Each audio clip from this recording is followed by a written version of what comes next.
আসসালামু আলাইকুম ওরহমতুল্লাহি ওবারাকাতুহু। নামাজের একটা গুরুত্বপূর্ণ মাসলা সূত্র সম্পর্কে আলোচনা হবে ইনশাআল্লাহ। সূত্রা দিয়ে নামাজ পড়াটা কেমন, ওয়াজিব না সুন্নাত, এই সম্পর্কে দুই রকম মতামত পাওয়া যায়।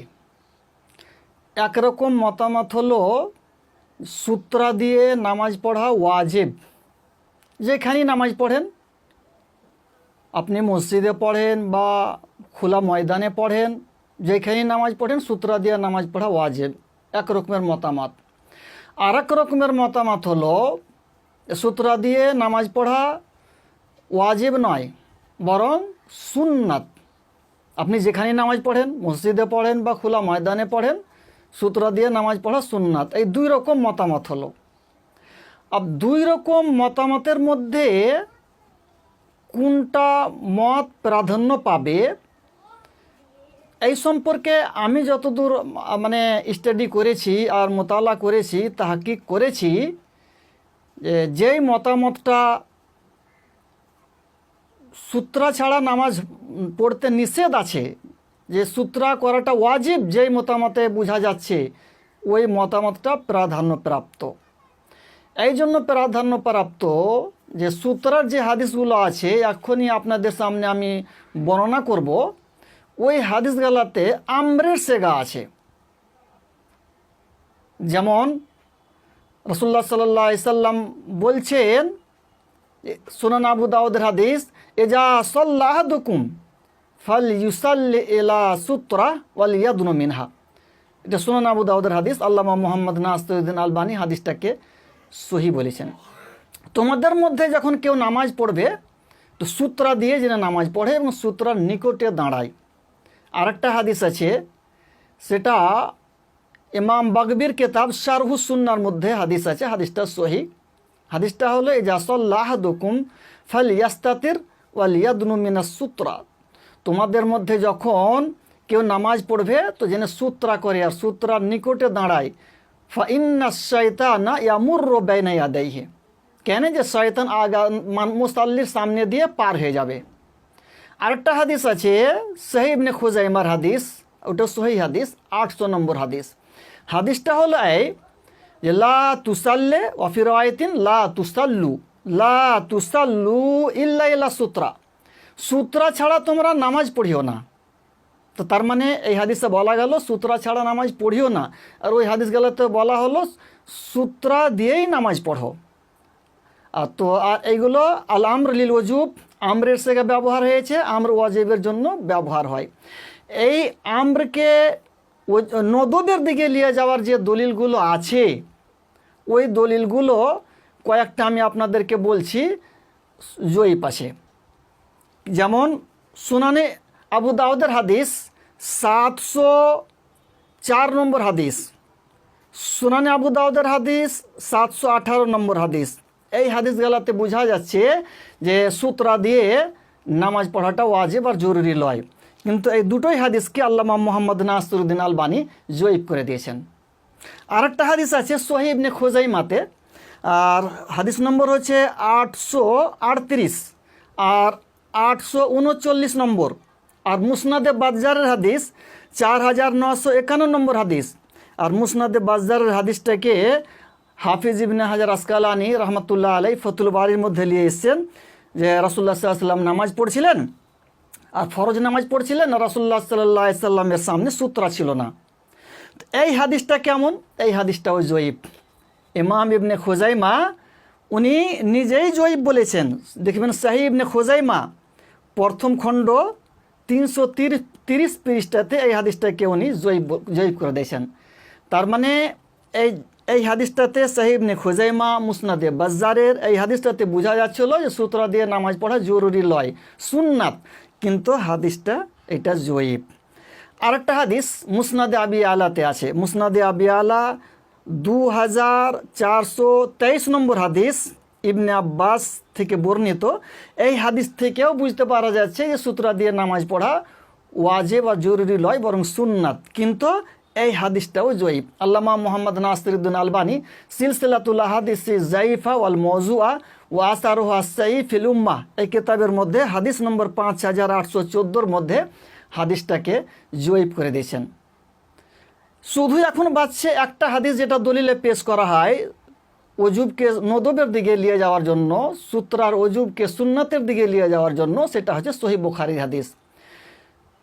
রাসূলুল্লাহ সাল্লাল্লাহু আলাইহি ওয়াসাল্লাম মিনাতে নামাজ পড়ছিলেন, আর মিনাতে নামাজ পড়তে গিয়ে সেখানে শব্দ চলে এসেছে। হাদিসে ইবনে আব্বাস রাদিয়াল্লাহু তাআলা আনহু বর্ণনা করছেন যে এলা গায়রে জেদারিন, রাসূলুল্লাহ সাল্লাল্লাহু আলাইহি ওয়াসাল্লাম দাওয়াল ছাড়া অন্যদিকে মুখ করে নামাজ পড়ছিলেন।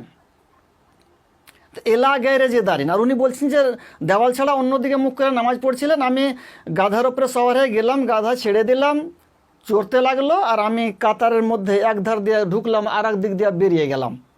তো আমাকে কেউ কিছু বললো না, রাসূলুল্লাহ সাল্লাল্লাহু আলাইহি ওয়াসাল্লাম কিছু বললেন না, কোনো সাহাবীও কোনো কথা বললেন না। তো এখানে এলা গায়রে জেদারিন শব্দ চলে এসছে।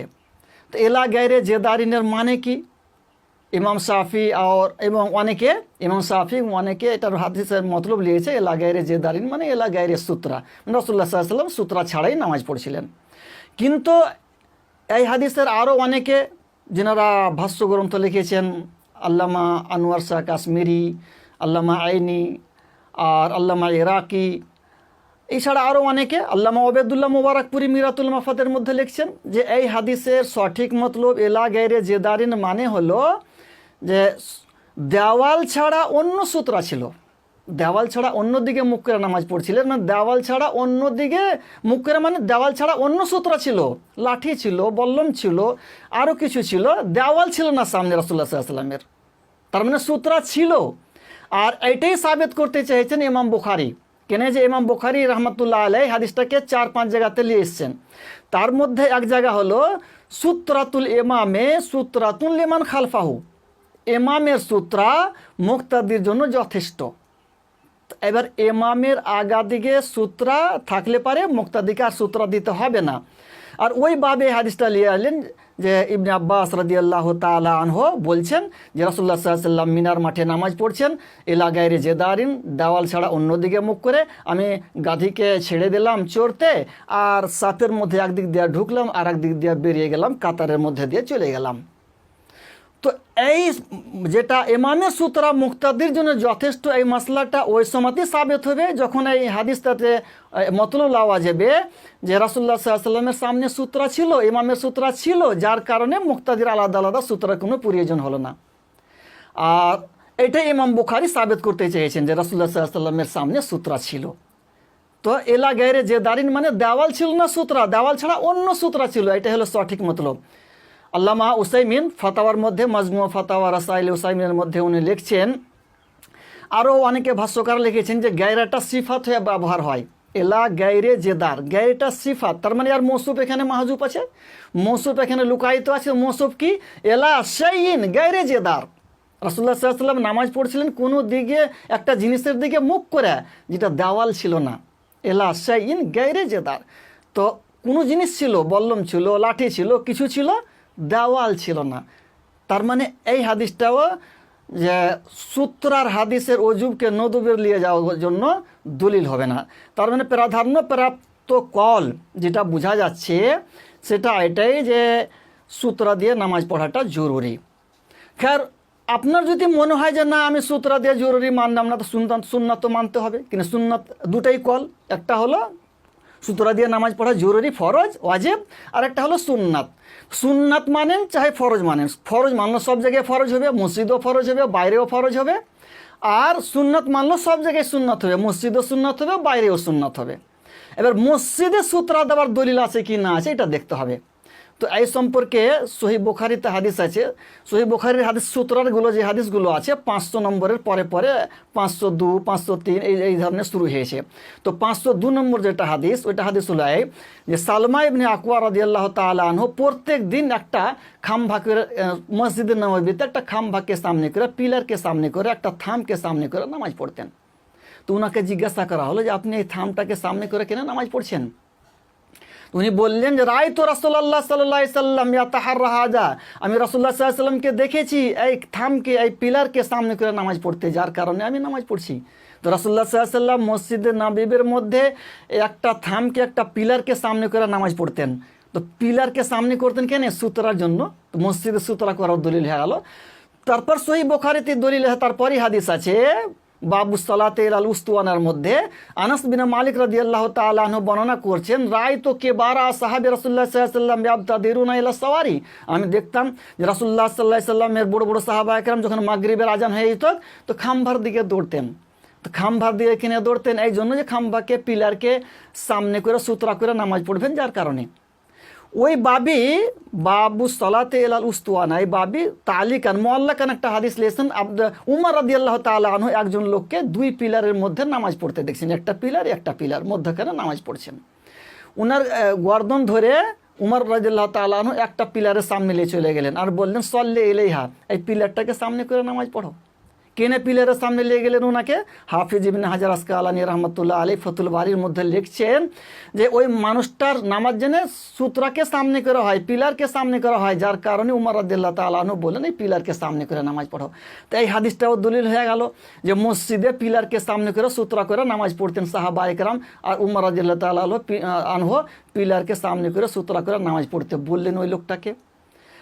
আরও শুনেন, এই সম্পর্কে সরাসরি দলিল হয়ে যাবে, খানিকটা সরাসরি সহিহ বুখারীর হাদিস আছে 506 নম্বর হাদিস। আবু সাঈদ খুদরি রাদিয়াল্লাহু তাআলা আনহু নামাজ পড়ছেন, তো কি শব্দ এসে ইউসাল্লি ফি ইয়াউমি জুমাতিন ইলা শাইইন ইয়াসতুরুহু মিনান নাস। আবু সাঈদ খুদরি রাদিয়াল্লাহু তাআলা আনহু জুমার দিনে সূত্রা করে নামাজ পড়ছেন। এর মধ্যেই কাবিলায়ে বানু আবু মুয়াতের একজন যুবক আবু সাঈদ খুদরি রাদিয়াল্লাহু তাআলা আনহুর সামনে দিয়ে পার হতে চাইলেন, তো এইভাবে নিষেধ করলেন, পার হতে দিলেন না। যুবক এদিকে ওদিকে তাকালো, কোনো ফালাম ইয়াজিদ মাসাগান, কোনো রাস্তা পেল না, আর আবার ওই আবু সাঈদ খুদরি রাদিয়াল্লাহু তাআলা আনহুর সামনে দিয়ে পার হতে লাগলো।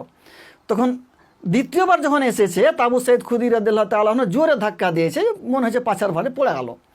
তো যুবকটা দুঃখ পেল। মারওয়ান মদিনার তখন গভর্নর, মারওয়ানের কাছে গিয়ে কেস করে দিল যে আমাকে আবু সাঈদ খুদরি রাদিয়াল্লাহু তাআলা আনহু নামাজ পড়তে পড়তে মেরেছে। মারওয়ান তখন ডাকলেন আবু সাঈদ খুদরি রাদিয়াল্লাহু তাআলা আনহু, হাদিস শুনাইলেন যে রাসূলুল্লাহ সাল্লাল্লাহু আলাইহি ওয়াসাল্লাম বলেছেন কোনো মানুষ যখন সূত্রা দিয়ে নামাজ পড়বে তো সূত্রা নিজের মধ্যে দিয়ে কেউ যদি কেউ যেন পার হতে না দেয়, আর যদি কেউ পার হয় তাকে নিষেধ করে, না মানলে পরে ধাক্কা দিয়ে যেন নিষেধ করে, কেন যে শয়তান। এই হাদিসকে কেন্দ্র করে আমি ধাক্কা দিয়েছি। তো এই হাদিসটাতে বোঝা গেল যে জুমার দিন আবু সাঈদ খুদরি রাদিয়াল্লাহু তাআলা আনহু সূত্রা দিয়ে নামাজ পড়ছেন। মসজিদের কথা এলো না, কিন্তু মদিনার ঘটনা, মারওয়ান মদিনার গভর্নর ওর কাছে যা কেস করলে, তো মদিনাতে নামাজ পড়লেন, তার মানে সফরে না, বাড়িতে। আর জুমার দিন জুমার নামাজ যদি হাজারে হয় তো মসজিদে হয়, তো মসজিদে তার মানে উনি সূত্রা দিয়ে নামাজ পড়ছেন। হাফিজ ইবনে হাজার আসকালানী ফাতুল বারীর মধ্যে লিখছেন, ইমাম আবু নুয়াইমের কেতাবুস সালাতের হাওয়ালা দিয়ে যে বাইনামা আবু সাঈদ খুদরি কায়মান ইউসাল্লি ফিল মসজিদ, আবু সাঈদ খুদরি রাদিয়াল্লাহু তাআলা আনহু মসজিদে নামাজ পড়ছিলেন, এই ঘটনা হয়ে গেল। তো এই হাদিসটা দলিল হয়ে গেল মসজিদে সূত্রা দেওয়ার। আরেকটা হাদিস মুস্তানাদ ইবনে আবি শাইবার আনাস ইবনে মালিককে সম্পর্কে আসছে, রায়তু আনাস ইবনে মালিকিন ফিল মসজিদিল হারাম কাদ নাসাবা আসান ইউসাল্লি ইলাইহা। আনাস ইবনে মালিককে আমি দেখলাম মসজিদে হারামে লাঠি গেড়ে দিয়েছে আর লাঠিকে সামনে করে নামাজ পড়ছেন। আব্দুল্লাহ ইবনে উমর রাদিয়াল্লাহু তাআলা আনহু সম্পর্কে এসে মুসনাদ ইবনে আবি শাইবাতে, আব্দুল্লাহ ইবনে উমর যখন মসজিদের কোনো পিলার পেতেন না সূত্রার জন্য, তখন কি করতেন? নাফিকে বলতেন ওয়াল্লিনি জাহারাক, ওইদিকে মুখ করে লাও, আর ওনাকে সামনে করে নামাজ পড়ে নিতেন। এত সব হাদিস, এইগুলো দলিল, সরাসরি দলিল যে সাহাবা একরাম এবং রাসূলুল্লাহ সাল্লাল্লাহু আলাইহি সাল্লাম মসজিদেও সূত্রা করে নামাজ পড়তেন। তো মসজিদে সূত্রা করতে হবে, তো মসজিদে সূত্রার কি মতলব, কত দূরে দাঁড়াইতে হবে, কিভাবে কি করতে হবে, এই সম্পর্কে সহিহ বুখারীর হাদিস আর সুনান আবু দাউদের হাদিসটা এসেছে বাবুস সালাতে ফিল কাবা। আর সহিহ বুখারীতে এটাই বাব আছে, সুনান আবু দাউদে এটাই বাব আছে, কেতাবুল মানাসিকের মধ্যে আছে হজের বাবে, যে রাসূলুল্লাহ সাল্লাল্লাহু আলাইহি ওয়াসাল্লাম কাবার মধ্যে নামাজ পড়তে দাঁড়ালেন, তো জাআলা বাইনাহু ওয়া বাইনাল কিবলা কারিবাম মিন সালাসাতে আজরু, এটি সহিহ বুখারী।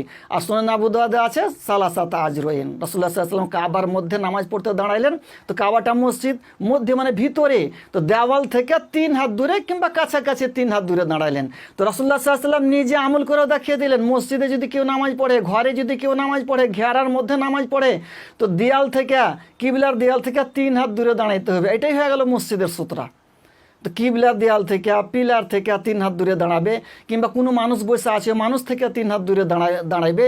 এইটাই হলো মসজিদের সূত্রার মতলব। আর অনেক বড় মসজিদ আছে, তো তখন আপনি যদি দেয়াল থেকে 6 হাত 9 হাত দূরে দাঁড়াবেন, তখন আপনাকে 3 হাত দূরে কিছু রাখতে হবে।